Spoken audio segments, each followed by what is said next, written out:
السلام عليكم ورحمة الله وبركاته.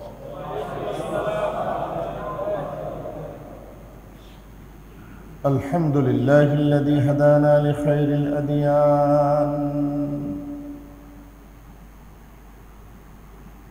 وما كنا لنهتدي لولا أن هدانا الله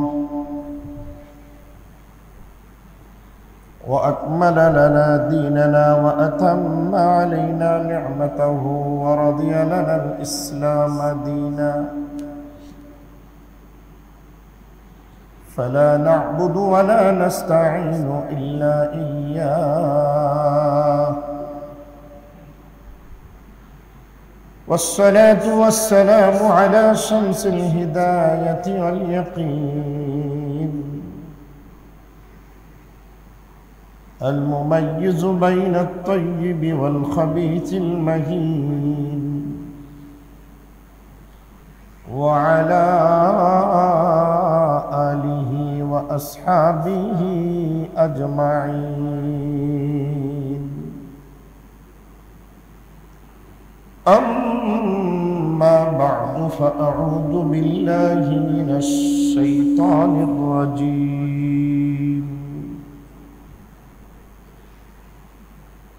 بسم الله الرحمن الرحيم. إن الله يأمركم أن تؤدوا الأمانات إلى أهلها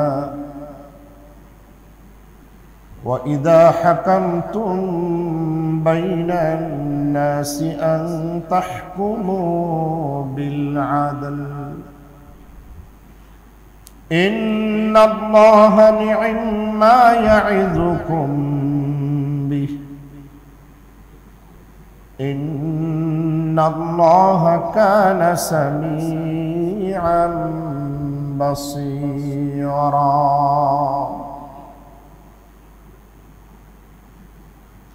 وقال الله تعالى إنا عرضنا الأمانة على السماوات والأرض والجبال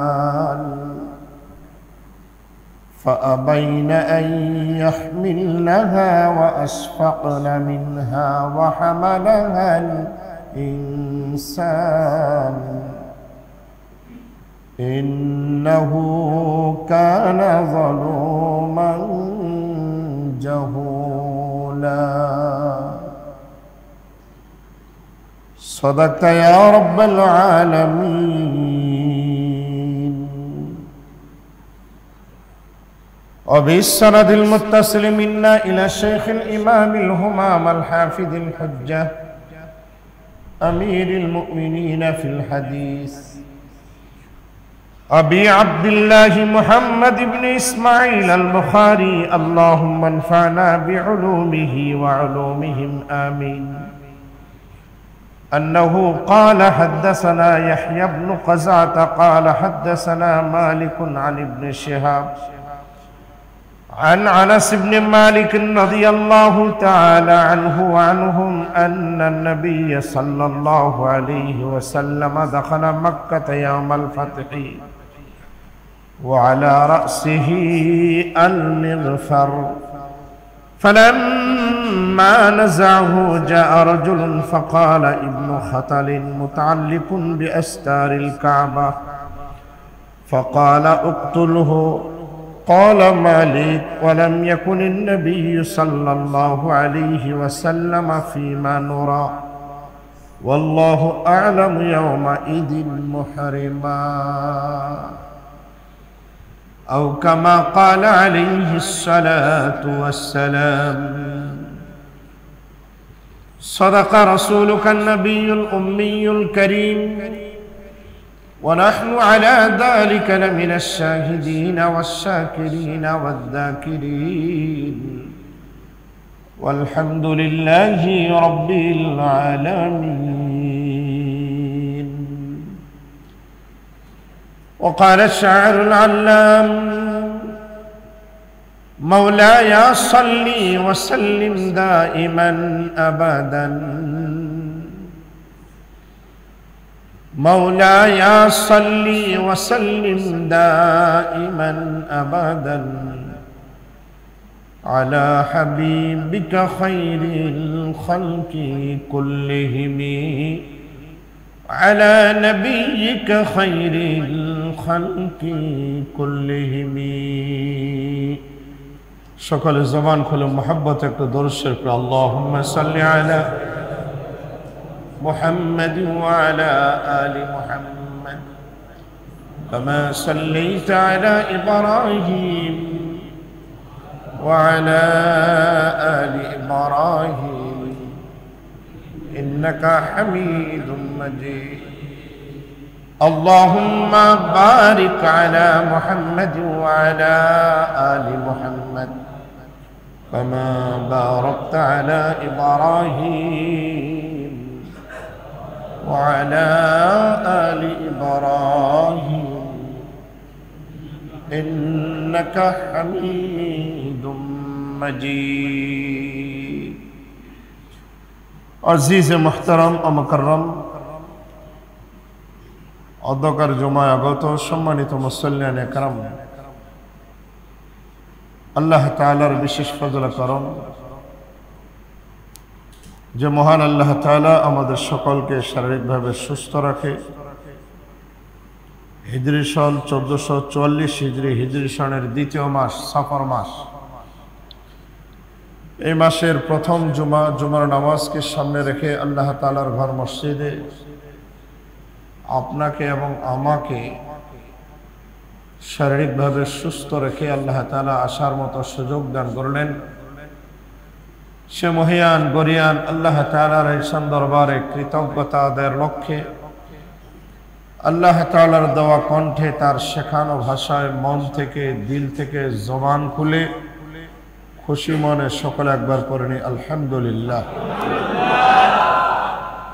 অসংখ্য অগণিত দরুদ ও সালাম বর্ষিত হোক সৈয়দুল মুরসালিন ইমামুন নবিয়্যিন আকা নামদার তাজদার মদিনা জিগর ও শামিনা মরুর দুলাল মামিনা রাদিয়াল্লাহু তাআলা আনহার কলিজার টুকরা শেষ নবী শ্রেষ্ঠ নবী আপনার আমার নবী বিশ্ব নবী জনাবে মুহাম্মদুর রাসূলুল্লাহ সাল্লাল্লাহু আলাইহি ওয়াসাল্লামের প্রতি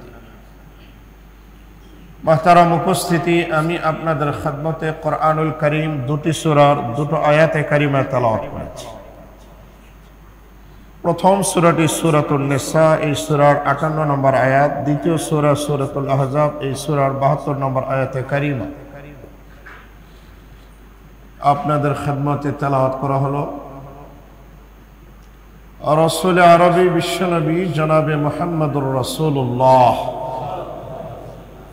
সাল্লাল্লাহু আলাইহি ওয়াসাল্লামের জীবনের একটা পাঠ,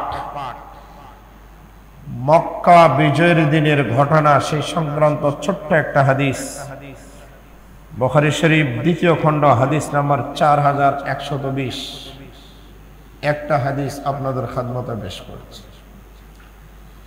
আল্লাহ তাআলা তৌফিক দান করলে শুধু আপনি আমি না,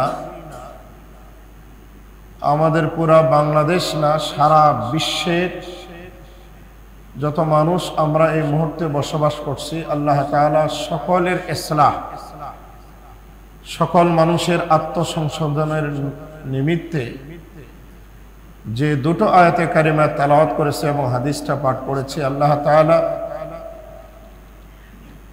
আমাদের সকলকে এমন কিছু কথা আমার জবান থেকে আল্লাহ তাআলা বাহির করে দেখ, যে কথাগুলো বললে শুনলে আমল করলে ইহকালীন জীবনে শান্তি, পরকালীন জীবনে আল্লাহ তাআলা আমাদেরকে মুক্তি দান করেন বলে আল্লাহুম্মা আমিন।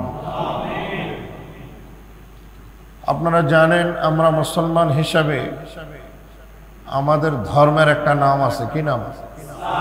সকলে বলেন। কোরআনে আছে না নেই? হ্যাঁ, স্পষ্ট আল্লাহ তাআলা বলেছেন ইন্নাদ দীনা ইনদাল্লাহি আল ইসলাম। নিশ্চয়ই আল্লাহ তাআলার কাছে দ্বীন বলতে, ধর্ম বলতে, মতাদর্শ বলতে, মাযহাব বলতে একটা, সেটার নাম ইসলাম। ইসলাম ছিল, আছে, আগামীতেও ইসলাম যতদিন থাকবে পৃথিবী ততদিন থাকবে। বলেন, ইসলাম যেদিন থাকবে না পৃথিবীর এই সাজসজ্জা কিছুই আল্লাহ তাআলা রাখবেন না। রাসূল আরবি বিশ্বনবী জনাবে মুহাম্মদুর রাসূলুল্লাহ সাল্লাল্লাহু আলাইহি ওয়াসাল্লাম বলেছেন, লা তাকুমুস সাআহ হাত্তা ইউকালা ফিল আরদি আল্লাহ আল্লাহ। কিয়ামত সংগঠিত হবে না যতদিন জমিনে একজন ব্যক্তি আল্লাহর নাম উচ্চারণ করবে। কয়জন ব্যক্তি? এখানে আমরা যারা আছি একজন না একাধিকজন? তার মানে এখনো আপনারা নিশ্চিত এতটুকু, আমরা আল্লাহর নাম জপনেওয়ালা সংখ্যা এখনো অনেক আছে। যেদিন সব শেষ হবে সেদিন আল্লাহ তাআলা নবমণ্ডল ভূমণ্ডলের কিছুই আল্লাহ তাআলা রাখবেন না। এটা বিশ্ব নবীর বার্তা, নবীজি বলে গেছেন। আর নবীজির প্রত্যেকটা কথা মিয়া ফিল মিয়া, 100 100 সত্য। অতীত হয়েছে, এখনো হচ্ছে, ভবিষ্যতে হওয়ার সম্ভাবনা আছে না নাই? জোরে বলেন। বিশ্বাস হলে ঈমান, না হলে বেঈমান। বিশ্বাস থাকলে ঈমান, না হলে কথা ক্লিয়ার। কোরআন আর হাদিসের প্রত্যেকটা কথা চির সত্য। এটা যদি কেউ মানে সে হলো ঈমানদার, আর যদি না মানে বেঈমান। ঈমানের লেশ মাত্র তার কাছে নেই। আমরা মুসলিম হিসাবে যতগুলো ইবাদত করি তার মধ্যে একটা অন্যতম ইবাদত, সেটার নাম সালাত। সেটার নাম কি? কোরআনের ভাষায় সালাত, কোরআনের ভাষায়, হাদিসের ভাষায় সালাত। আমরা বাংলাতে চিনি নামাজ। বাংলাতে চিনি কি? নামাজ। ফার্সিতে চিনি নামাজ, উর্দুতে চিনি নামাজ, হিন্দিতে চিনি আমরা তাকে নামাজ। এই যে নামাজটা আমরা আদায় করি, সালাত আমরা আদায় করি, ছোট হোক বড় হোক, নারী হোক পুরুষ হোক, বয়স কম হোক আর বেশি হোক, জামাতে পড়ুক একা পড়ুক, নামাজ আদা হোক কিংবা কাজা হোক, ফরজ হোক ওয়াজিব হোক, সুন্নত হোক কিংবা নফল হোক, 2 রাকাত হোক আর 100 রাকাতেই হোক, একদিকে মুখ করে নামাজ পড়া লাগে। সেটার নাম কি? কিবলার দিকে। কিবলার দিক, কাবার দিক। যেহেতু আমাদের থেকে কাবাটা পশ্চিমে, তাই আমরা সেদিকে মুখ করে নামাজ পড়ি। যারা কাবার পশ্চিমে আছে তারা কোন দিকে মুখ করে নামাজ পড়ে? পূর্ব দিকে। যারা কাবার উত্তরে আছে তারা কোন দিকে মুখ করে? যারা কাবার দক্ষিণে আছে তারা কোন দিকে মুখ করে? এই কারণে কাবাতে যখন নামাজ হয়, হারাম শরীফে যখন নামাজ হয়, আমাদের কাতারগুলো উত্তর দক্ষিণে সোজা, আর ওরা হলো গোলাকার। ওরা হলো কি? ওখানে কাতার গোল। পৃথিবীর প্রথম কাতার হলো ওইটা যেটা কাবার দেওয়াল ঘেঁষে হয়। এটা হলো পৃথিবীর প্রথম কাতার। এর আগে আর কোনো কাতার নেই। এর আগে কোনো কাতার। এজন্য হজে কিংবা উমরায় গেলে প্রত্যেকটা হাজির একটা দিলের একটা ইচ্ছা, আবেগ থাকে যে পৃথিবীর প্রথম কাতারে নামাজ পড়বো। এই আবেগটা কাজ করে কি করে না? বারবার না হলো কমপক্ষে একবার, যেদিকেই হোক, দক্ষিণে হোক, উত্তরে হোক, পূর্বে হোক, পশ্চিমে হোক, প্রথম কাতার। প্রথম কাতার, কাবা সামনে নিয়ে নামাজ। এই নামাজের যে ধ্যান, খেয়াল, আবেগ আর অনুভূতি, ওই নামাজ আর হাজার হাজার মাইল দূর থেকে নামাজ পড়ে, 2 নামাজের মধ্যে ফারাক, পার্থক্য আছে না নাই? পার্থক্যটা এই কারণে যে ওটা কাবা। এটা হলো কাবা, কাবা ঘর, যেটা হলো পৃথিবীর একটা সেন্টার। সমস্ত মুসলমান যেদিকে মুখ করে নামাজ পড়ে। এই কাবার দাম ইসলাম পূর্ব যুগে ছিল, ইসলামের পরেও আছে না নাই? কাবার কোন একটা কাজ করা, কাবা ঘরের কোন জিম্মাদারি পালন করা ইসলাম পূর্ব যুগ থেকে এটা গর্বের এবং সম্মানিত একটা বিষয় ছিল। বিশেষ করে ইসলাম পূর্ব যুগে কাবার হজ করা হতো, বাইতুল্লাহর হজ করা হতো। তৎকালীন সময়ে ইয়াতুফুনা উরাত, যে যে ধর্মের হোক, বাইতুল্লাহ যখন তওয়াফে নামতো শরীরে একটা কাপড় তারা রাখতো না, নেংটা হয় উলঙ্গ হয়ে তওয়াফ করে। ওয়াকানে ইয়াকুলুন, তারা বলতো যে পোশাক পরে আমরা পাপ করছি, এই পোশাক নিয়ে আল্লাহর ঘরের আশপাশে আমরা যাব না। এটা ছিল তাদের চিন্তা চেতনা। যদিও উদ্দেশ্য ভালো ছিল, কাজটা ছিল অধিক খারাপ। কারণ এত নাদানের নাদান, জাহেলের জাহেল, মূর্খের মূর্খ, গয়ারের গয়া। ঠিক আছে, একটা কাপড় কিনে রাখতো যেটা দিয়ে শুধু বাইতুল্লাহর তওয়াফ হতো। এই বুদ্ধিটা কি কারো মাথায় ছিল না?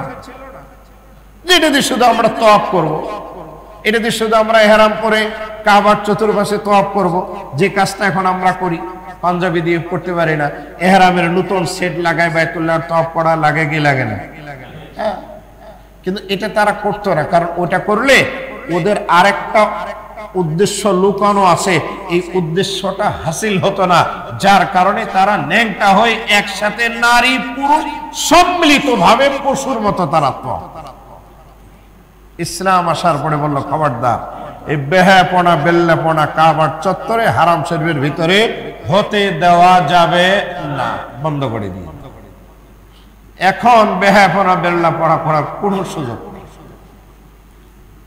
তৎকালীন সময় ইসলাম পূর্ব যুগে আমাদের নবী কিন্তু তাদের সাথে হজ করছিল, একাধিকবার হজ করেছে। তবে হজ ফরজ হওয়ার পরে নবীজি একটাই হজ করছে, ফরজ হজ একবার। কয়বার? একবার। এটাই শুরু, এটাই শেষ। যেহেতু শেষ, এই কারণে বলা হয় বিদায়ী হজ। কি হজ? হ্যাঁ, শেষ বিদায়ী হজ।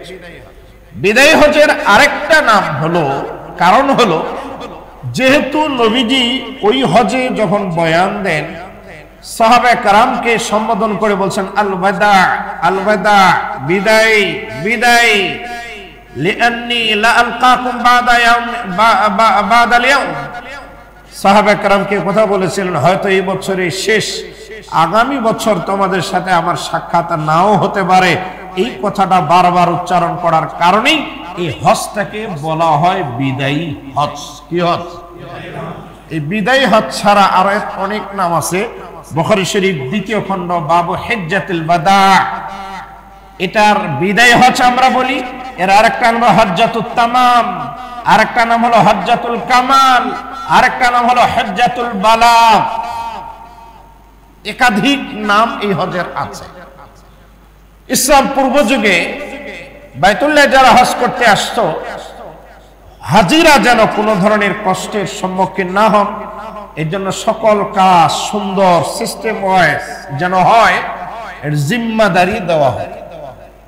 যেমন উদাহরণস্বরূপ, হাজিরা বাইতুল্লাহ আসবে, হারামে আসবে, জমজম পানি পান করবে। এই টোটাল জমজম পানি পান করাবার দায়িত্ব দেওয়া হয়েছিল একজনকে। তিনি হলেন বিশ্বনবীর চাচা সাইয়েদনা আব্বাস রাদিয়াল্লাহু তাআলা। উনি ছিলেন এটার মূল,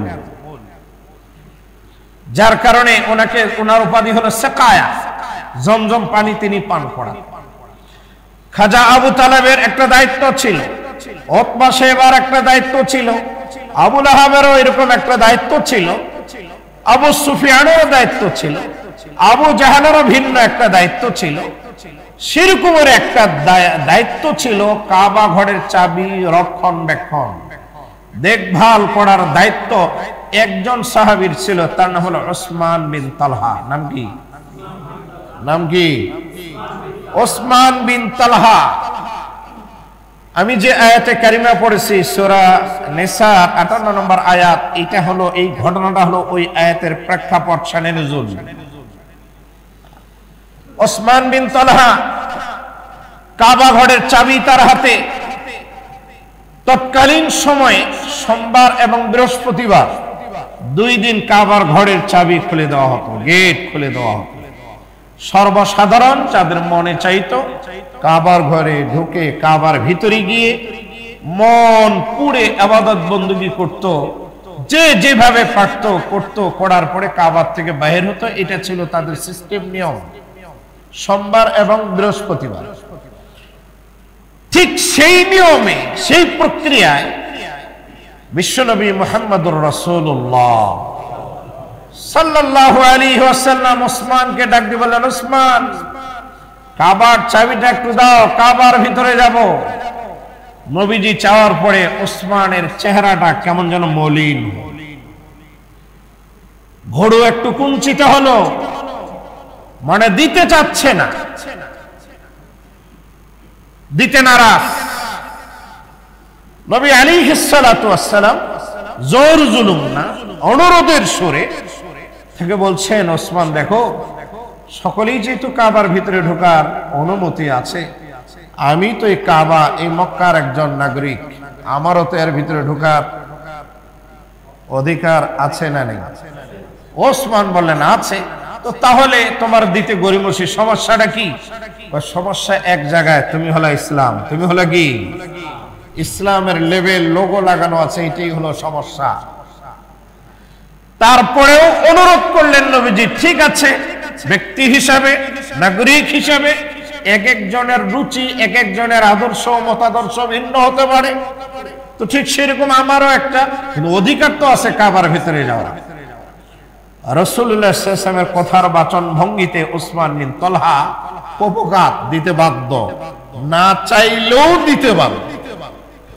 নবী আলাইহিস সালাতু ওয়াস সালাম চাবি নিলেন, কাবার গেট খোলা হলো, ভিতরে ঢুকলেন।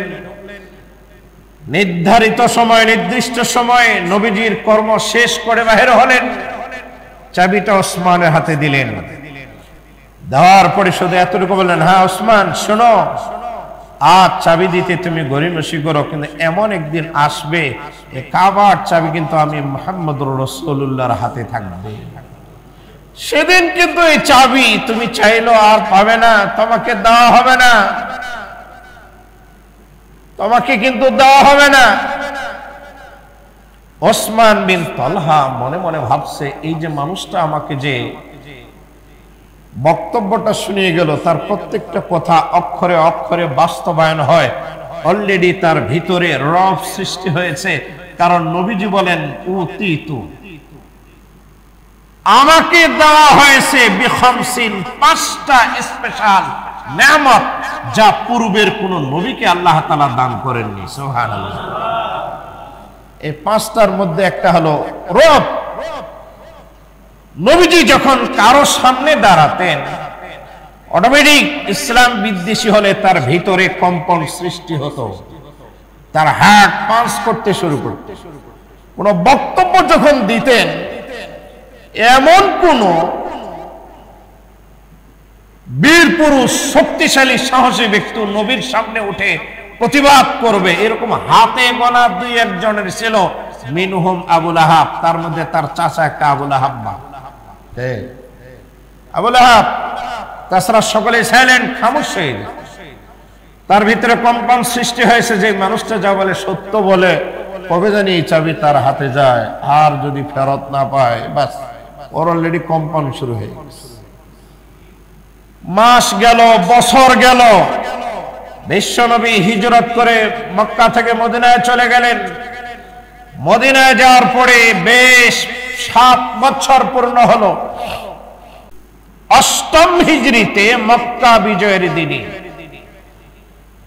নবী আলাইহিস সালাতু ওয়াস সালাম যখন মক্কা বিজয়ের অভিযানে সাহাবায়ে কেরামকে ভাগ করে, কাউকে উপর দিক দিয়ে, কাউকে নিচ দিক দিয়ে, কাউকে দক্ষিণে, কাউকে উত্তরে, কাউকে পশ্চিমে, কাউকে পূর্বে, চতুর্দিক থেকে যখন মক্কা অ্যাটাক হলো, সেই মক্কা বিজয়ের কাহিনী আজ শোনাবার সময় নাই। তবে এতটুকু বলে যায়, কারণ ইতিমধ্যে অনেকের জন্য মক্কা বিজয়ের পর্যায়ে চলে আসছে। কি বলেন? সেই রকমই ঘটনা। নবী আলাইহিস সালাতু ওয়াস সালাম হারাম শরীফে কাবার চত্বরে কাবার চাবি ওসমানকে ডাক দিয়ে বললেন, ওসমান কাবার চাবি দাও। ওসমান কাবার চাবি এক রায়তের মধ্যে আসছে, দিতে একটু গরিমসি করতেছিলেন, তারপরও দিতে বাধ্য হলেন। আরেক বর্ণনায় আসছে, উনি কাবার চাবি দিবেন না বিধায় কাবার ছাদের উপরে উঠে চুপচাপ বসে আছে। রাসূল আরবি সাল্লাল্লাহু আলাইহি ওয়াসাল্লাম নিজের চাচতো ভাই সাইয়েদনা আলীরে বললেন, যেভাবে হোক চাবিটা তার কাছ থেকে নিয়ে আসো। উপরে উঠে তাকে পরাস্ত করে কাবার চাবি নবীজি নিলেন। নেওয়ার পরে কাবা খুললেন, কাবার ভিতরে প্রবেশ করলেন। কাবার ভিতরে প্রবেশ করে নবীজি নামাজ আদায় করলেন।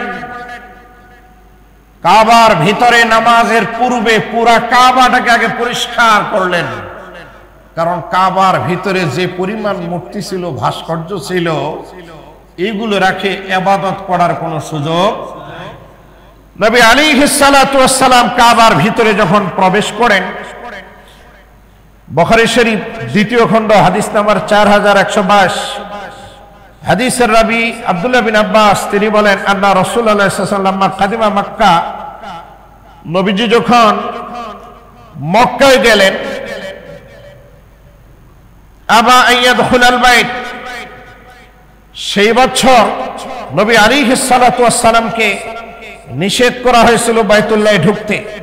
ওয়াফিহি আল আলিহা, হুজুর ঢুকে দেখেন কাবার ভিতরে মূর্তি, ভাস্কর্য। ফাআমারা বিহা ফাউখরিজাত, যেদিন মক্কা বিজয় হয় নবী নির্দেশ দিলেন একটাও কাবার ভিতরে থাকবে না।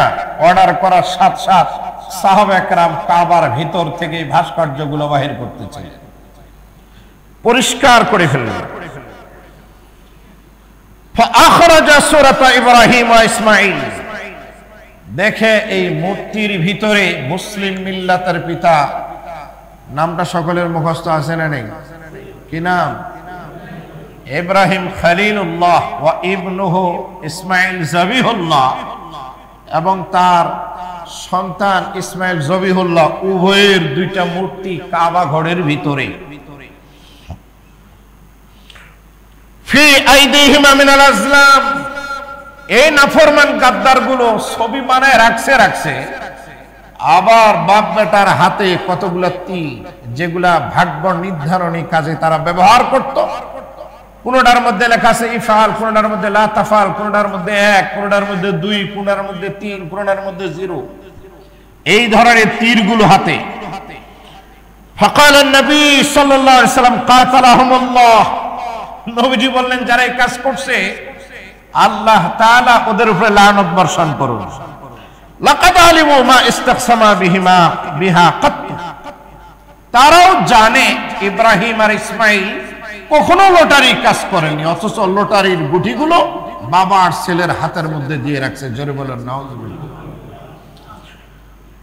সুম্মা দাখালাল বাইত, এরপরে নবীজি ঘরে প্রবেশ করলেন। ফাকাব্বারা ফি নওয়াহিল বাইত, বাইতুল্লাহে ঢুকে নবীজি খুশিতে তাকবীর দিলেন। কাবার ভিতরে 4 কোণায় তাকবীর দিলেন, দিয়ে জমজম পানি দ্বারা ধৌত করলেন, পরিষ্কার করলেন। করার পরে সাল্লা ফি, নবীজি নামাজ আদায় করলেন। সুম্মা খারাজা, এরপরে বাহির হয়ে আসলেন। বাহির হয়ে আসার পর এই যে কাবার চাবিটা আস্তে করে ওসমানের হাতে নবীজি যখন দেন, হিজরতের পূর্বে নবীজি যেদিন চাবি নিয়েছিলেন সেদিন তার মনটা খারাপ ছিল। নবীজি তখন তাকে দুটো কথা বলেছেন। নাম্বার 1, এই চাবি একদিন আমার হাতে আসবে, সেদিন আর কাউকে দেওয়া হবে না। তখন ওসমান বিন তলহা বলেছেন, আব্দুল্লাহর ছেলে মুহাম্মদ, ওই দিন যেদিন এই চাবি তোমার হাতে যাবে, কুরাইশ গোত্র অপমানিত হবে এবং লাঞ্ছিত হবে। নবীজি তাকে বলেছিলেন, শোনো, তখনকার কুরাইশরা যদি ইসলাম গ্রহণ করে, ওরা অপমানিত হবে না, লাঞ্ছিত হবে না, বরং তারা হবে সম্মানিত। তারা হবে সম্মানিত। মক্কা যেদিন বিজয়ী হয়ে গেল, রাসূল আরবী চাবিটা এখন ওসমানের হাতে দিবেন কিনা দোদুল্যমান। সাইয়েদনা ওমর বিন খাত্তাব রাদিয়াল্লাহু তাআলা আনহু বলেন, ঠিক সেই মুহূর্তে আল্লাহ তাআলা আয়াতে কারিমা নাযিল করলেন, যে আয়াতটা হলো সূরাতুন নিসার 58 নম্বর আয়াত। আল্লাহ তাআলা বিশ্বনবীকে জানিয়ে দিলেন, বিসমিল্লাহির রহমানির রহিম, ইন্নাল্লাহা ইয়া'মুরুকুম আন তু'আদ্দুল আমানাতি ইলা আহলিহা وإذا حكمتم بين الناس أن تحكموا بالعدل إن الله نعم ما يعظكم به إن الله كان سميعا بصيرا নিশ্চয়ই আল্লাহ তাআলা তোমাদেরকে নির্দেশ দেন তোমরা আমানত সমূহ প্রাপকের কাছে পৌঁছিয়ে দাও। আল্লাহ তাআলা বলেন যখন তোমরা মানুষের মাঝে বিচার কার্য পরিচালনা করবে তোমরা ন্যায় সঙ্গত বিচার। নিশ্চয়ই আল্লাহ তাআলা তোমাদেরকে উত্তম উপদেশ দানকারী, নিশ্চয়ই আল্লাহ তাআলা শ্রবণকারী এবং দর্শনকারী। সূরা নিসার এই 58 নম্বর আয়াত নাযিল হওয়ার পর নবী আলাইহিস সালাতু ওয়াস সালাম ওসমানকে ডাক দিলেন, ওসমান চল এদিকে আসো, এই চাবি তুমি নাও। ওসমান ভাবছিলেন হয়তো চাবি আর আমার হাতে আসবে না, কারণ আজ থেকে কয়েক বছর পূর্বে আব্দুল্লাহর ছেলে মুহাম্মদ এই কথা বলছিলেন একদিন আমার হাতে আসবে, সেদিন কিন্তু আমি কাউকে দিব না। কিন্তু উনি ডেকে আমার হাতে চাবিটা দিয়ে দিলেন। ওসমান বিন তালহা বলেন আমি খুশি মনে গ্রহণ করলাম। আমি চাবি নিয়ে যখন অগ্রসর হই বিশ্বনবী পিছন থেকে ডাক দিয়ে বলেন, ওসমান সেই দিনের কথা কি তোমার মনে আছে? ওসমান বলে হ্যাঁ মনে আছে। নবীজি বললেন সেই দিনের কথা কি বাস্তবায়ন হয়েছে? ওসমান বিন তালহা বললেন হ্যাঁ পুরা 100তে 100।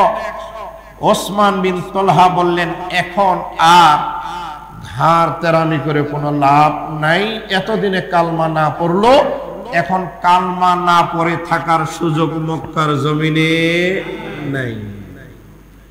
আস্তে করে রিটার্ন এসে হাতে হাত দিয়ে কালমা পড়ে মুসলমান হয়ে গেলেন। বিশ্বনবী তারে বার্তা দিলেন, ওসমান এই চাবি শুধু তোমার হাতে না, তুমি মারা গেলে তোমার সন্তানের হাতে, তোমার বংশে কারো না কারো হাতে থাকবে। সে মারা গেলে তৃতীয় জনের হাতে যাবে, সে না থাকলে চতুর্থ জনের হাতে যাবে। এইভাবে 50, 100 আর 1000 না, কিয়ামতের দিন পর্যন্ত কাবার চাবি তোমার গোত্র তোমার পরিবারের হাতে আল্লাহ বলছেন আমানত হিসাবে থাকবে। কি হিসাবে থাকবে? বলেন কি হিসাবে থাকবে? যদিও আয়াতটা এই প্রেক্ষাপটে নাযিল হয়, মুফাসসিরে কেরাম বলেন কোরআনের যে আয়াতগুলো সূরাগুলো এগুলা নাযিল হওয়ার শানে নুজুল প্রেক্ষাপট একটা কারণ থাকে। যদিও এমন কিছু আয়াত আছে যেগুলো কারণ ছাড়াই আল্লাহ নাযিল করছে, তবে কোরআনের বেশিরভাগ সূরা বেশিরভাগ আয়াত কোনো না কোনো প্রেক্ষাপটে আল্লাহ নাযিল করছে। মুফাসসিরিন কেরাম বলেন কোরআনুল কারীমের সূরা কিংবা আয়াত শানে নুজুল যেটা এটা খাস হতে পারে, হুকুম হলো আম। যদিও কোনো ব্যক্তির জন্য এই আয়াত নাযিল হয়, সূরা নাযিল হয়, শুধু ওই ব্যক্তির সাথে এটা সম্পৃক্ত না, ওই ধরনের যত কর্ম সংগঠিত হবে সব কর্মের জন্য এই আয়াতটা হলো দিক নির্দেশনা, এই আয়াতটাই হলো আইন হিসাবে বলবৎ থাকবে। আল্লাহ তাআলা বলেন ইন্নাল্লাহা ইয়া'মুরুকুম, নিশ্চয় আমি আল্লাহ তোমাদেরকে নির্দেশ করি। আল্লাহ বলেন আমি তোমাদেরকে নির্দেশ করি, অর্থাৎ ভূখণ্ডে পৃথিবীতে আমরা যারা বসবাস করি আমাদের সকলকে, কাউকে আল্লাহ ছাড় দেননি। কুম জমিরুল খেতাব এবং বহু বচন, এক বচন দ্বিবচন না, বহু বচন। তোমাদেরকে ইয়া'মুরুকুম, সেটা আবার মোজারের সিগা, বর্তমান ভবিষ্যৎ, মাজির কোন সিগা না যে অতীতের যারা তাদেরকে আল্লাহ নির্দেশ দিয়েছেন এমনটা না। কোরআন যেদিন নাযিল হয় সেদিন থেকে কিয়ামত পর্যন্ত যত মানুষ পৃথিবীতে আসবে সকলের কাছে আল্লাহর নির্দেশ ইয়া'মুরুকুম। আল্লাহ বলেন আমার বান্দা বান্দি আমি তোমাদেরকে নির্দেশ করছি, আমার অর্ডার, আনতু আব্দুল আমানাত ইলা আহলিহা, আমানত সমূহ তোমরা আমানতের যারা প্রাপক তাদের কাছে পৌঁছিয়ে দাও। আমানত বহু বচন, তার মানে একটা দুইটা আমানত না, পৃথিবীতে যত আমানত, কথার আমানত, কাজের আমানত, সম্পদের আমানত, পরিবারের আমানত, রাষ্ট্রের ক্ষমতার আমানত, যত আমানত সব এর ভিতরে আসছে।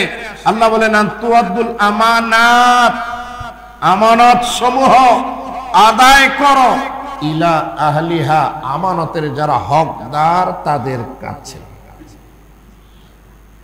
এই কারণে বিশ্বনবী আলাইহিস সালাতু ওয়াস সালাম বলেন লা ঈমানা লিমান লা আমানাতা লাহু, যার কাছে আমানত নাই, নবীজি বলেন তার কাছে ঈমান নেই। যার বলেন নাউজুবিল্লাহ, যার কাছে আমানত নাই, আমার কথার আমানত। আপনাকে একজন ব্যক্তি বলছেন এই কথাটা আল্লাহর দোহাই লাগে, আল্লাহর কসম কাউকে যেন বলো না। আপনি এখন আপনার একজন নিয়ারেস্ট কাছের বন্ধু থাকে, বললেন এই শোনো, আমাকে যে বলছে সে কিন্তু কসম খাই বলছে, আমি কিন্তু তোমারও কসম দিয়ে বলি, তোমারই বললাম, তুমি যেন কাউকে, তাহলে আমানত থাকলো, হ্যাঁ, কথার আমানত থাকলো, অর্থের আমানত থাকলো, দায়িত্বের আমানত থাকলো। আপনার একটা জিম্মাদারি দেওয়া হয়েছে, এইটা পালন করা আপনার আমানত, আপনি জিম্মাদারি পালন করলেন না, আমানতের খেয়ানত। আপনার কাছে মূল্যবান কিছু সম্পদ রাখা হয়েছে, বলা হয়েছে এটা ব্যবহার করবেন না, আপনি করলেন, এটা আমানত থাকলো না, খেয়ানত হলো। নবীজি বলছেন লা ঈমানা লিমান লা আমানাতা লাহু, যার কাছে আমানতের কোনো গুরুত্ব নাই, নবীজি বলেন তার ঈমান নেই।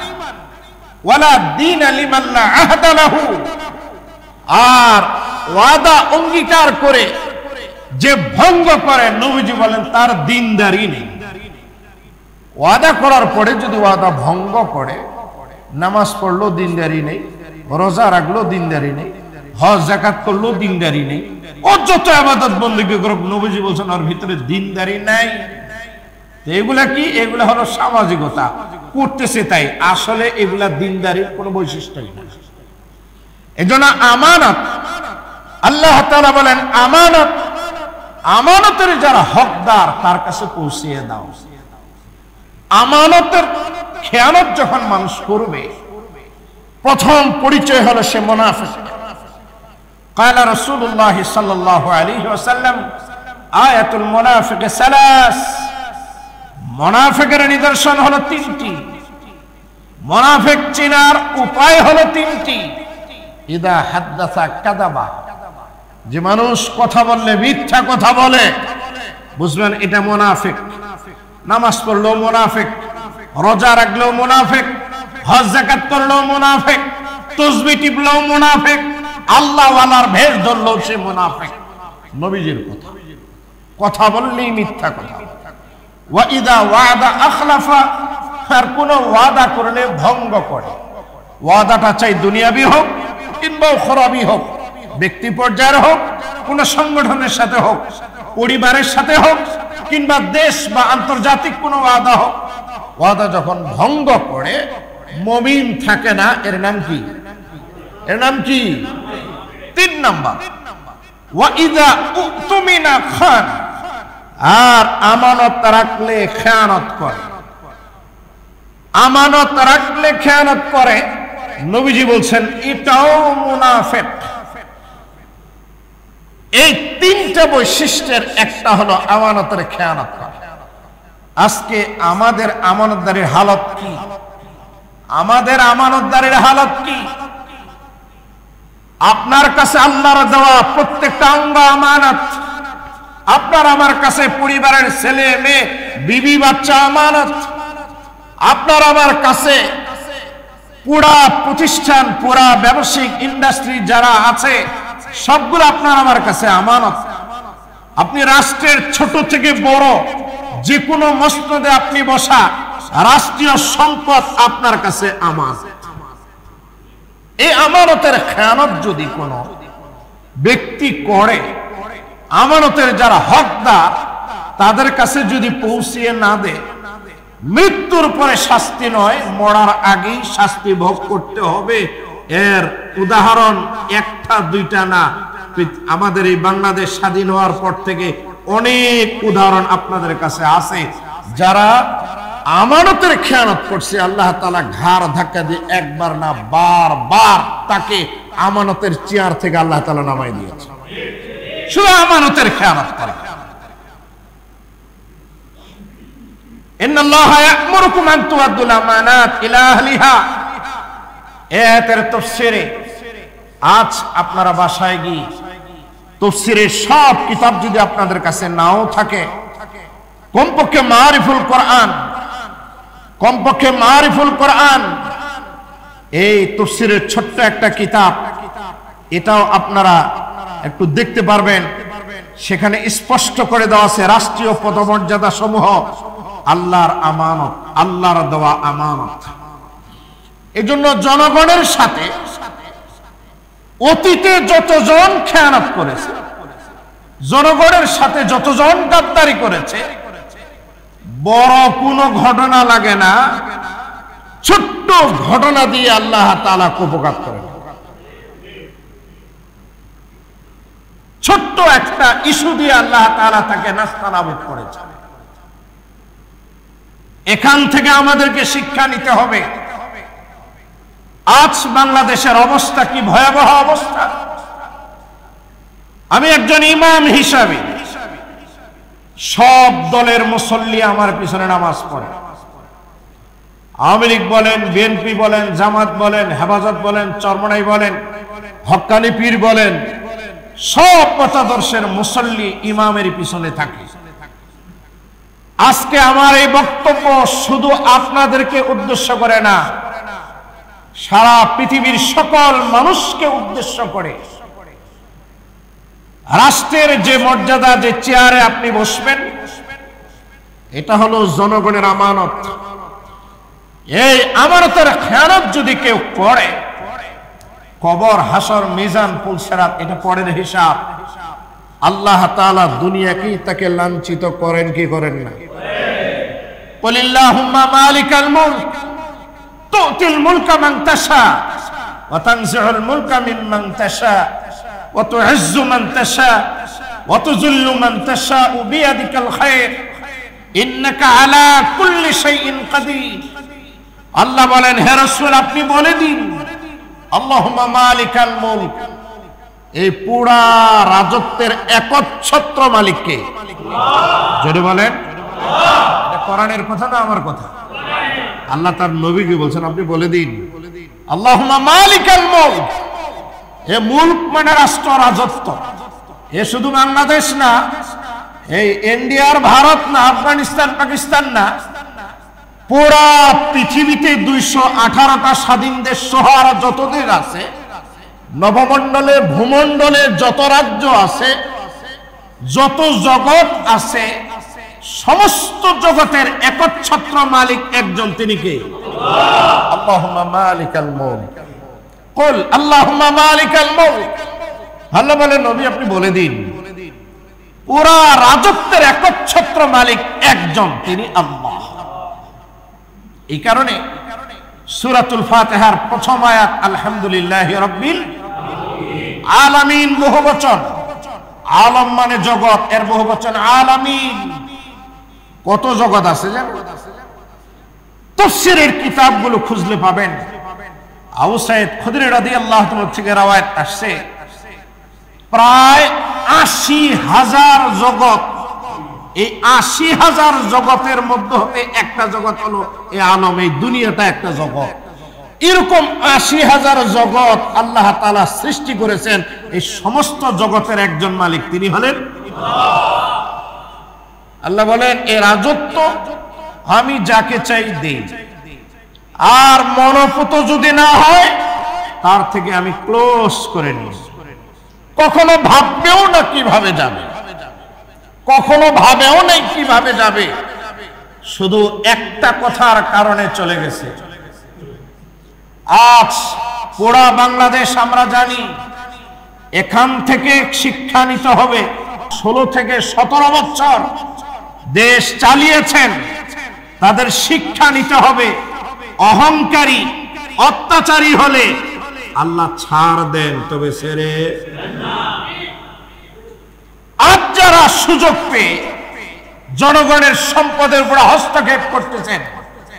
মসজিদে মাইকিং করা লাগতেছে, ডাকাত ডাকাত ডাকাত ডাকাত। যেই দলের হোক, যেই বর্ণের হোক, যেই ধর্মের হোক, ঋণ বেশি করবেন না, ঋণের পরিশোধ কিন্তু করাই লাগবে, আজ হোক কাল হোক করতে হবে। আনন্দের নামে বেশি বাড়াবাড়ি, বেশি কিছু করা, এটা কখনোই ইসলাম সমর্থন করে না। আল্লাহ তাআলা ছাড় দিল, ছেড়ে কিন্তু তিনি দেন। বেশি আনন্দিত হওয়ার কিছু নাই। শুধু মিম্বরে আমরা হক কথা বলার কারণে নওগাঁ শহরের যে কয়েকজন খতিবের নাম ব্ল্যাক লিস্টে, তার মধ্যে আমি অধমের নামটাও আছে, বারবার আমাকে বলা হতো, কিন্তু আমি কখনোই পরোয়া করিনি। কারণ এই মিম্বরে যখন বসি, আপনারা খেয়াল করছেন আমার কাছে দুইটা জিনিস থাকে, একটা কি আর একটা কি। এই দুইটার কারণে আমি কথা যেদিকেই যাই আমার দিলেও কাঁপে যে কোরআন আর হাদিসের বাইরে যান না। হক কথা বলে যতদিন মসনদ আছে ততদিন, হক কথা বলার কারণে যদি আমার মসনদ যায়, আপনারা কখনো অভিমান করবেন না, রাগ করবেন না।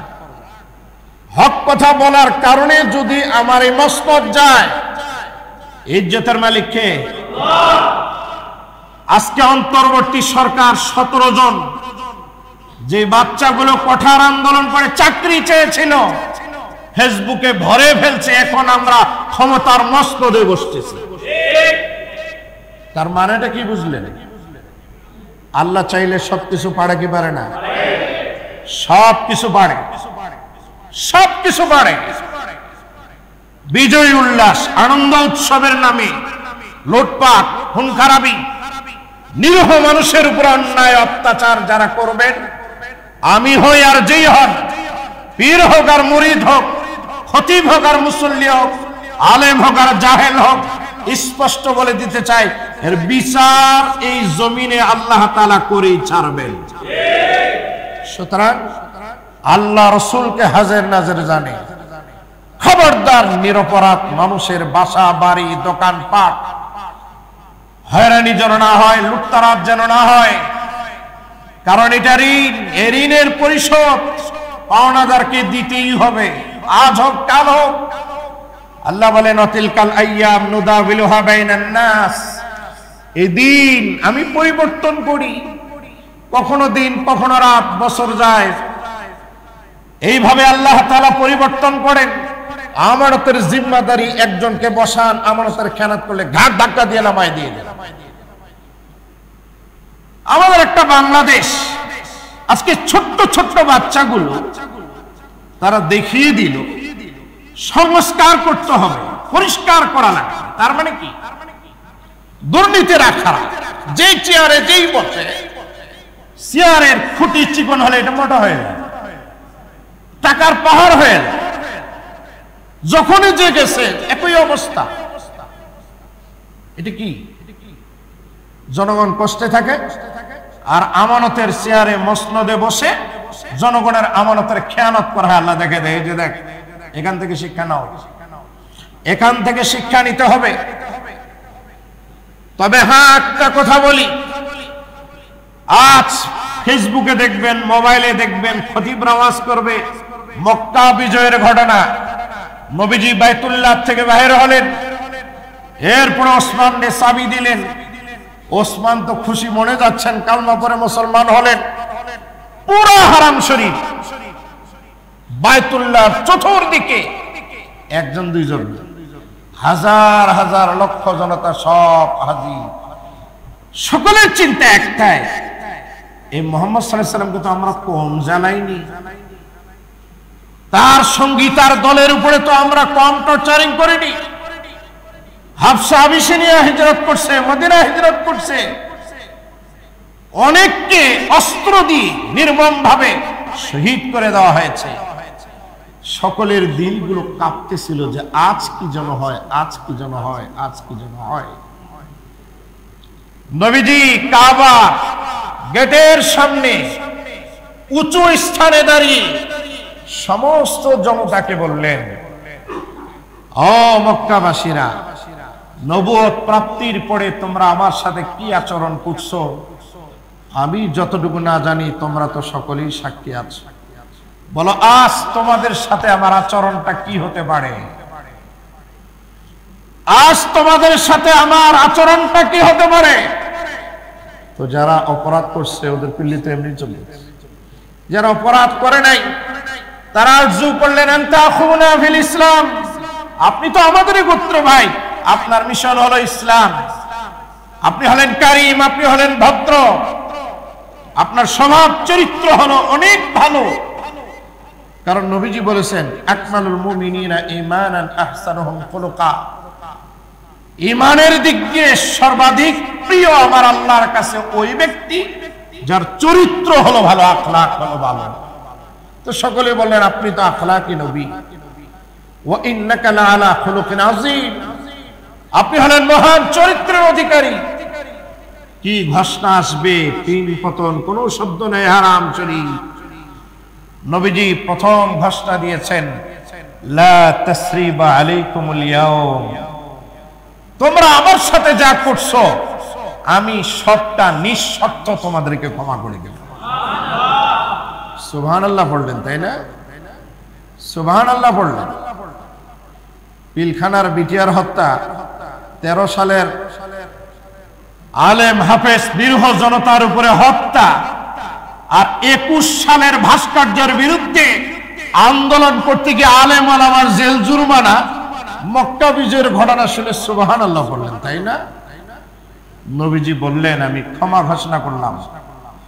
আল্লাহ তাআলা ডাক দিয়ে বলেন ইয়া রাসূলুল্লাহ, সবাইকে ক্ষমা ঘোষণা করছেন, তবে আমি আল্লাহ কিছু মানুষকে ক্ষমা ঘোষণা করিনি। আওয়াজ করবেন আল্লাহু আকবার। কিছু মানুষকে আমি ক্ষমা করি নাই, লিস্ট আমি আপনার মোবাইলে শেয়ার দিয়ে দিলাম। তখন মোবাইল ছিল, এই কথাটা বাড়তি বললাম, তখন মোবাইল ছিল। আপনার মেসেঞ্জারে দিলাম, এই কথাটা মোবাইলে ছিল না। আল্লাহ তাআলা জানিয়ে দিলেন এই এই এই এই কয়েকজন, এদেরকে যেখানে পাওয়া যাবে সেখানেই হত্যা করেন, কারণ এরা ছিল ইসলামের জন্য চরম শত্রু। লিস্ট এই যে বুখারী শরীফ 4120 নম্বর হাদিস, যেটা আমি পড়েছিলাম, হাদিসের রাবী আনাস বিন মালিক, তিনি বলেন আন্না নবী সাল্লাল্লাহু আলাইহি ওয়াসাল্লাম দাখালা মক্কাতে ইয়াউমাল ফাতহি, মক্কা বিজয়ের দিন নবীজি মক্কায় প্রবেশ করলেন। ওয়ালা রাসি আল মিগফার, নবীজির মাথায় তখন ছিল সুতার টুপি। কি মনে করেন? সুতার টুপি, কাপড়ের টুপি, তখন ছিল পাগড়ি। আল মিগফার, সেনাবাহিনী পুলিশেরা মারামারির সময় যে ক্যাপটা পড়ে, এটা ছিল নবীজির মাথায়, লৌহ ক্যাপ বিশ্ব নবীর মাথায়। আল্লাহু আকবার। হুজুর ভাবছেন আজকে মক্কা বিজয়, এই তসবিহ আর জায়নামাজ আর এই 1.5 হাতের লাঠি দিয়ে হবে না। মক্কা বিজয়ের দিনে সংগ্রাম হবে, মারামারি হবে, এই জন্য সুতার টুপি, কাপড়ের টুপির উপরে আরেকটা পড়ছেন, এটার নাম হলো মিগফার, লোহার টুপি, বাড়ি পড়লেও যেন মাথা না ফাটে। রাসূলুল্লাহর মক্কার জীবনে 13 বছরের ওয়াজ শোনাবেন, মদিনার 10 বছরকে মাইনাস করবেন, হবে না। মদিনার 10 বছরের যুদ্ধ জিহাদ শোনাবেন, মক্কার 13 বছর এক করবেন না, ইসলাম হবে না। ইসলাম হলো স্থান কাল পাত্র ভেদে যখন যেটা দেওয়া লাগে সেটা দেওয়ার নাম হলো ইসলাম। 13 সালে শাপলা চত্বরে নাস্তিক বুলগাড়েরা যখন আমাদের মাথার টুপিটারে কুত্তার মাথায় দিয়েছিল, তখন আমাদের রক্ত জ্বলছিল। আল্লাহ ব্যবস্থা করছে হেফাজতে ইসলামের, এক মলম দেওয়াতে 13 থেকে 24 এক কুলাঙ্গারের সাহস পায় না। হেফাজতে ইসলাম এটা আল্লাহর দেওয়া একটা নিয়ামত ছিল। যখন যেটা প্রয়োজন পড়ে তখন সেটা ব্যবস্থা হয় কার পক্ষ থেকে? হ্যাঁ, এটা আল্লাহর পক্ষ থেকে। সুতরাং আনন্দের নামে নিজের অস্তিত্ব কখনো নষ্ট করবেন না। সামনের দিনগুলিতে যদি মসনদে বসে নেতৃত্ব দিতে চান, স্বভাব চরিত্রকে একবারে পরিষ্কার রাখুন, পরিষ্কার রাখুন। তাছাড়া মসনদ এত সহজে আল্লাহ দিবেন না, দিলেও মসনদে বসার আগেই দেখবেন পিছন থেকে সিয়ার টান। দোস্তের সাথে যেরকম মস্কারি করে কয় বস, বসার যখন রেডি আস্তে করে সিয়ার টান দিলে কি হয়?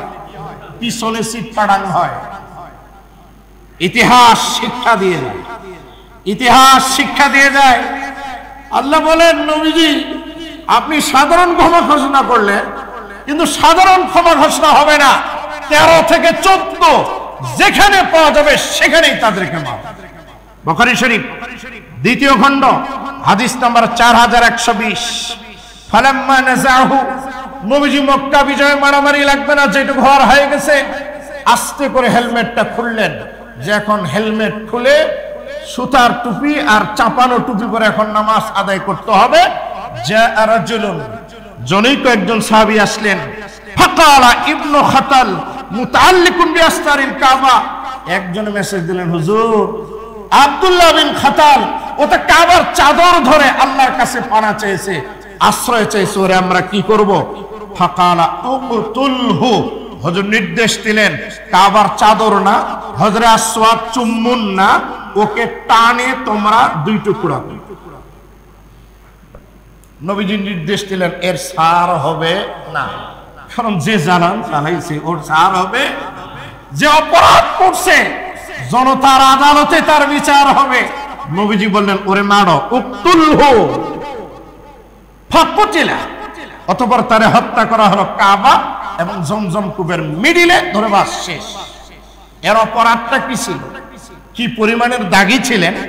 ইমাম বুখারী রাহমাতুল্লাহ বুখারী শরীফ হাসিয়া স্পষ্ট লেখছে, ইবনে খাতাল ইসমু আব্দুল্লাহ ওয়া কানা আসলামা, হে মুসলমান হয়েছিল, সুম্মা ইরতাদ্দা, এরপর ইসলাম ত্যাগ করেছিল, ওয়া কাতালা কাতিলান বিগাইরি হক, অন্যায়ভাবে অনেক মানুষকে হত্যা করেছিল। ওয়া কানাত লাহু কায়নাতান, আর তার 2টা গায়িকা ছিল, 2টা গায়িকা ছিল, তার 2টা গায়িকা ছিল ডানে এবং বামে। তুগান্নিয়ান বিহিজাই রাসূলুল্লাহ সাল্লাল্লাহু আলাইহি ওয়াসাল্লাম, এই 2 গায়িকার কামই হলো নবী ইসলাম কোরআনের বিরুদ্ধে তার গান পরিবেশন করা। জোরে বলুন নাউজুবিল্লাহ। ফাযুরিবাত উনুকুহু সাবরান বাইনা জামজাম ওয়া মাকাম, অতঃপর তাকে মাকাম ইব্রাহিম আর জমজম এই 2টার মাঝখানে করে শেষ করা। এই একটার কথা শুধু বললাম, সিরিয়ালে আরো 12 জন আছে। এই জন্য অপরাধ, মানুষ খুন, ধর্ষণ, আজকে কেন মাইকে ঘোষণা দিতে হবে? আপনারা ঘুম বাদ দিয়ে বাড়ি পাহারা দেন, এটার বিচার কি হবে না? হিসাব হবে না? ভাবছেন পুলিশ নাই, সেনাবাহিনী নাই? জনতার আদালতেই বিচার হবে, পুলিশও লাগবে না, সেনাবাহিনীও লাগবে না, বিজিবি কাউরে লাগবে। বেশি খুশি হওয়ার কিছু নাই। আওয়ামী লীগ বলেন, বিএনপি বলেন, আর যেই দলের বলেন, খুশি হওয়ার বেশি কিছু নাই। তবে আশা করেন, দোয়া করেন, অন্তর্বর্তী এই সরকার ক্যাবিনেটে যে 17 জন আসছে, 17 জনের একজন ছাড়া বাকি সবগুলা কিন্তু নেড়া নেড়া। মৌলবি শুধু একটাই। মৌলবি কয়টা? একটা। আফামা খালেদ শাহ হুজুর শুধু একজন, তাও তো সিরিয়ালে একবারে ঠেলে নিয়ে চলে গেছে 12-13 পর। হিসাব আছে, হিসাব আছে, হিসাব কিতাব করে পা ফেলেন। আমি সহ সকল জনতাকে, মুসল্লি ভাইদেরকে আমি অনুরোধ করি, হিসাব একদিন হবে। এই হিসাবকে সামনে রেখে কথা বলি, চলি, যেন জনতার কাঠগড়ায়, আসামির কাঠগড়ায় এই দেশে যেন আমাদের এই অপকর্মের বিচার না হয়। আমরা সংযত হয়ে যাই, সংযত হয়ে যাই। কারণ এই কয়েকদিনে আনন্দ উৎসব করতে গিয়ে জ্বালাও পড়াও আর খারাপ কাজে যদি আমরা জড়িত হয়ে যাই, জনগণ কিন্তু অতিষ্ঠ হয়ে বলবে আগেরটাই। খবরদার, সাবধান। সকল উলামা একরাম, সকল নেতৃত্ব যারা দিবেন, সকলের এক ভাষা। আমি আপনাদের ইমাম হিসাবে, কারো থেকে বয়সে বড়, কারো থেকে বয়সে ছোট, বড় ছোট সকলকে আমি অনুরোধ করব, এদেশ আপনার আমার, কি বলেন? এদেশের সম্পদ আপনার আমার। এই দেশের একটা সম্পদ যদি নষ্ট হয়, এটা আপনার আমার টাকাই নষ্ট হবে। কাজে আমরা একটু সংযমী হই, নিজকে সংযত করি, সব ম্যানেজ করি, দেখবেন সব ঠিক হয়ে যাবে। আর যে আশা আমরা করতেছি, আশার পাশাপাশি আমরাও হেল্প করি, সহযোগিতা করি।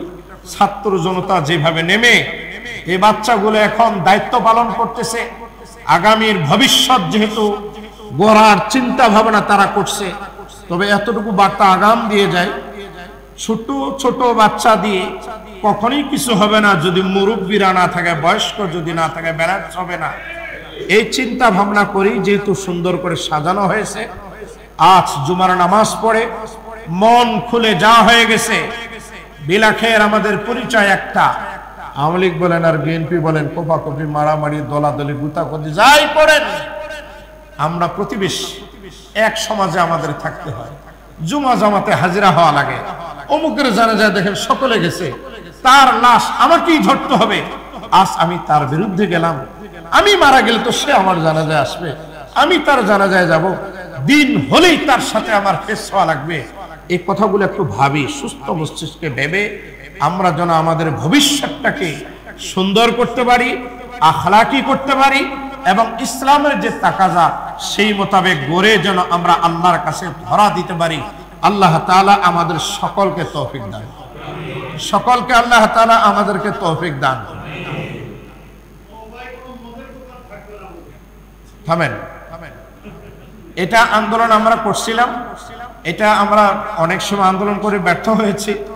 সময়ের প্রেক্ষাপটে যা হয়েছে, আল্লাহ তাআলার কাছে দোয়া করেন, আমরা মুসলমানরা শুধু না, মদের কারণে, নিশার কারণে যারা অমুসলিম, এই বাবা মা গুলো হয়রান হয়ে গেছে, বুঝতে পারছেন? এই জন্য আমরা সব মিলে পরামর্শ দিয়ে বাস এমন সুন্দরভাবে যেন দেশটা আমাদের হয়, যেহেতু আমরা শতকরা 90+ আমরা মুসলিম, ইসলামের বিধিবিধান চালু যেন হয়, আমরা দোয়া করি। কারণ এই 17 জনের মধ্যে বললাম তো মাত্র একজন হুজুর, 16 জনে গায়রে হুজুর। এই জন্য কি হবে, বেশি লাফালাফি না করে আমাদের যখন কাজ, দেশ আমার, এ সমাজ আমার, এই পুরা পরিবার আমার মনে করে আমরা সুন্দরভাবে চলি। আল্লাহ তাআলা আমাদের সকলকে দেশের জন্য, দশের জন্য, জনগণের জন্য, সর্বোপরি ইসলামের জন্য যেন আমার জান, মাল, অর্থ, আমার মেধা, আমার বুদ্ধি সবটা যেন আল্লাহ তাআলা ব্যয় করবার তৌফিক দান করেন। আবারও বলে আল্লাহুম্মা আমিন।